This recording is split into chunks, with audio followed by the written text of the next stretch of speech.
Hello दोस्तों, आज के इस वीडियो में हम एक नया अध्याय शुरू करने वाले हैं जिसका नाम है तरलों के यांत्रिक गुण। दोस्तों, आज के इस वीडियो में हम पढ़ेंगे कि तरल पदार्थों का परिचय क्या होता है, जिसके बाद हम देखेंगे कि गहराई के साथ दाब में परिवर्तन क्या होता है। तो चलिए दोस्तों शुरू करते हैं। दोस्तों, इस अध्याय में हम द्रव्यों तथा गैसों के कुछ सामान्य भौतिक गुणों के अध्ययन करेंगे। दोस्तों, हमारे चारों ओर हर स्थान पर तरल है। पृथ्वी के ऊपर वायु का आवरण है और इसके पृष्ठ का 2/3 भाग जल से भरा हुआ है। दोस्तों, जल केवल हमारे ही जीवन का नहीं बल्कि सभी जीव जंतुओं, पेड़ पौधों आदि के लिए आवश्यक है। पौधों सहित सभी जीवों में होने वाली समस्त प्रक्रियाओं के लिए तरल की परोक्ष भूमिका है। अतः इन तरलों के व्यवहार को तथा इनके गुणों को समझना बहुत ही ज्यादा आवश्यक है।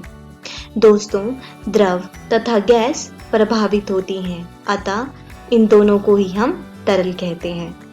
दोस्तों, ठोसों के विपरीत तरल की अपनी कोई निश्चित आकृति नहीं होती, जबकि ठोसों की एक निश्चित आकृति होती है, परंतु उन्हें एक प्रतिबल द्वारा बदला जा सकता है। ठोसों एवं द्रव्यों का निश्चित आयतन होता है तथा प्रतिबल द्वारा ठोसों के आयतन में परिवर्तन किया जा सकता है। दोस्तों, ठोस, द्रव्य अथवा गैस का आयतन इस पर लगाने वाले दबाव या दाब या प्रतिबल पर निर्भर करता है। जब हम किसी ठोस या द्रव्य के निश्चित आयतन की बात करते हैं, तब हमारा तात्पर्य वायुमंडलीय दाब के अधीन आयतन से होता है। दोस्तों, ठोस के कण आसपास होते हैं, जिसके कारण उसमें संपीड़न अधिक होता है।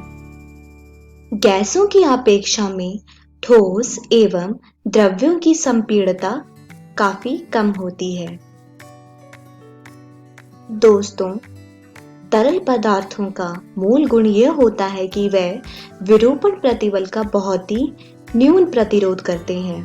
मतलब, थोड़े से विरूपण प्रतिबल लगाने से ही उनकी आकृति को बदला जा सकता है। ठोसों की अपेक्षा तरलों का अपरूपक प्रतिबल लगभग 10 लाखवां कम होता है। चलिए दोस्तों, अब आगे बढ़ते हैं और देखते हैं कि दाब क्या होता है।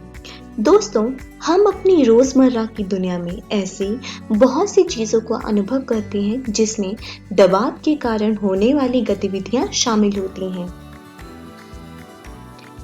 उदाहरण के तौर पर, जब आप एक हथौड़े से कील को दीवार में डालते हैं तो तेज धार वाली कील को दीवार में डालना आसान होता है, जबकि एक कुंद कील को एक तेज कील की तुलना में दीवार में लगाना मुश्किल होता है। और ऐसा इसीलिए होता है क्योंकि तेज कील के लिए वह क्षेत्र जिस पर बल कार्य करता है वह कम होता है। इसी के कारण वहां पे जो दबाव होता है वो ज्यादा हो जाता है। एक और उदाहरण लेते हैं। दोस्तों, यदि किसी व्यक्ति की छाती पर कोई हाथी अपना पैर रख दे तो उसकी पसलियां टूट जाएंगी।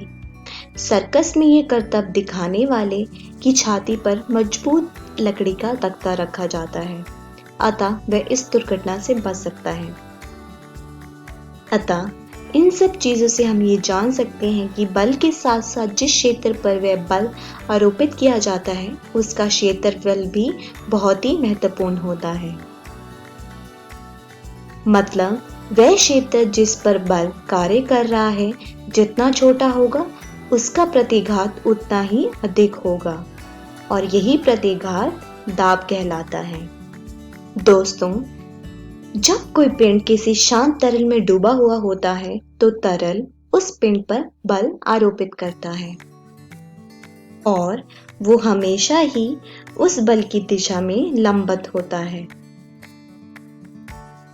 और ऐसा इसलिए होता है क्योंकि यदि बल का अवयव पिंड के पृष्ठ के समानांतर होगा तो न्यूटन के तृतीय नियम के अनुसार पिंड भी अपने सतह के समानांतर तरल पर बल विरूपित करेगा और यह बल तरल के पृष्ठ के समानांतर बहने के लिए बाध्य करता है, जो कि संभव नहीं है क्योंकि तरल यहाँ पर विरामावस्था में है। अतः विरामावस्था में तरल द्वारा लगने वाला बल पिंड के संपर्क पृष्ठ के अभिलंबित ही होगा। चलिए इसे एक उदाहरण से समझते हैं। दोस्तों, जैसा कि आप देख सकते हैं, ये एक बीकर है जिसमें एक पिंड डूबा हुआ है। दोस्तों, तरल द्वारा किसी भी बिंदु पर कार्यरत अभिलंब बल को मापा जा सकता है। उदाहरण के तौर पर जैसा कि आप इस चित्र में देख सकते हैं, यहाँ पे एक चैम्बर है जिसमें एक कमानी जुड़ी हुई है। इस कमानी का अंशांकन पहले से ही इसके पिस्टन पर लगे बल के मापने के लिए कर लिया जाता है।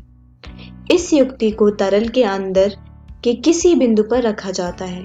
पिस्टन पर तरल द्वारा आरोपित बल को कमानी द्वारा पिस्टन पर आरोपित बल से संतुलित करके तरल द्वारा पिस्टन पर आरोपित बल को माप लिया जाता है। दोस्तों, यदि तरल द्वारा ए क्षेत्रफल के पिस्टन पर आरोपित अभिलंब बल F है तो औसत दबाव आ जाएगा P बराबर F भाग A। दोस्तों, दाब एक अदिश राशि है। दाब का SI मात्रक न्यूटन मीटर वर्ग ऋण 2 और पास्कल होता है। दोस्तों, तरल पदार्थों का वर्णन करने के लिए घनत्व एक बहुत ही महत्वपूर्ण भौतिक राशि है।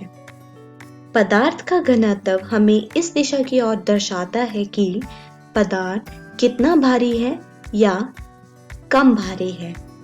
मतलब पदार्थ का घनत्व इसकी भारीता का एक विचार देता है। दोस्तों, अगर V आयतन वाले M सहंती को किसी तरल का घनत्व लिया जाए तो रो बराबर होगा M भाग V के। दोस्तों, इसका SI मात्रक kg पर मीटर वर्ग 3 होता है और ये एक धनात्मक अदिश राशि है।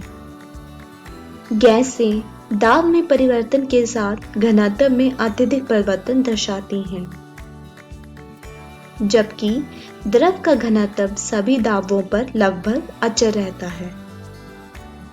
चलिए दोस्तों, अब आगे बढ़ते हैं और देखते हैं कि गहराई के साथ दाब में परिवर्तन कैसे होता है। दोस्तों, इसे एक उदाहरण से समझते हैं। मान लीजिए ये कोई एक बीकर है जिसमें द्रव है और आपने इसमें एक बेलनाकार अवयव रखा हुआ है। दोस्तों, मान लीजिए इस बेलनाकार अवयव की 2 बिंदु हैं, जिसमें पहले बिंदु और दूसरे बिंदु के बीच की ऊंचाई h है और a जो है वो है आधार क्षेत्रफल। क्योंकि दोस्तों तरल विराम अवस्था में है तो इसका परिणामी क्षैतिज बल 0 होना चाहिए और परिणामी ऊर्ध्वाधर दिशा में कार्यरत बल तरल अवयव के भार के तुल्य होना चाहिए। दोस्तों, यहाँ पर जो दाब क्रमश है वो है P1 तथा P2। नीचे की ओर कार्य करने वाला ऊपरी सिरे पर तरल के दाब द्वारा बल P1A तथा पैंडी पर ऊपर की ओर कार्य करने वाला बल P2A है। यदि दोस्तों बेलन में तरल का भार mg है तो इसके अनुसार हमारे पास आ जाएगा P2 घटा P1A बराबर mg। यदि दोस्तों यहाँ पर रो तरल का घनत्व है तो उसकी सहंती m है, मतलब इसके अनुसार हमारे पास जो आएगा वो है P2 घटा P1 बराबर रो जी एच। दोस्तों, यहाँ पे आप देख सकते हैं कि बिंदु 1 व 2 में दाबांतर उसकी बीच दूरी h, तरल की घनत्व रो और गुरुत्वीय त्वरण g पर निर्भर करता है। यदि बिंदु A को तरल के शीर्ष फलक पर स्थानांतरित कर दिया जाए तो वायुमंडल में वह खुला हो जाएगा, जिसके कारण PA को वायुमंडलीय दाब PA द्वारा तथा P2 को P से प्रतिस्थापित किया जा सकता है, जिसके कारण हमारे पास जो समीकरण आएगा वो आएगा P बराबर PA गुना रो GH। तो दोस्तों, अगर इसी प्रकार से वायुमंडल के लिए खुले पृष्ठ के नीचे दाब P वायुमंडलीय दाब की अपेक्षा रो GH परिणाम से अधिक होगा। दोस्तों, H गहराई पर स्थित किसी बिंदु पर अतिरिक्त दाब P घटा PA उस बिंदु पर गेज दाब कहलाता है। दोस्तों, समान क्षैतिज तल के सभी बिंदुओं पर द्रव का दाब समान होता है, जिसे हम द्रव स्थैतिक विरोधकता कहते हैं। उदाहरण के तौर पर जैसे कि आप भिन्न भिन्न प्रकार के पात्रों को लीजिए। पानी भरने पर इन पात्रों में उनका तल समान होगा, यद्यपि इनमें पानी भिन्न भिन्न मात्रा में होता है, और ऐसा इसलिए होता है क्योंकि इनकी तली पर जो दाब होता है वो समान होता है और यह दाब खुले पृष्ठ के दाब की तुलना में 100% अधिक होता है। दोस्तों, पनडुब्बियों की संरचना इतने अधिक दाबों को सह सकने की क्षमता को ध्यान में रखकर ही बनाई जाती है। तो दोस्तों, आज के इस वीडियो में हमने सीखा कि तरल पदार्थों का परिचय क्या होता है, जिसके बाद हमने देखा कि गहराई के साथ दाब में परिवर्तन क्या होता है। अगली वीडियो में हम देखेंगे कि वायुमंडलीय दाब और गेज दाब किसे कहते हैं, जिसके बाद हम देखेंगे कि पास्कल का नियम क्या कहता है।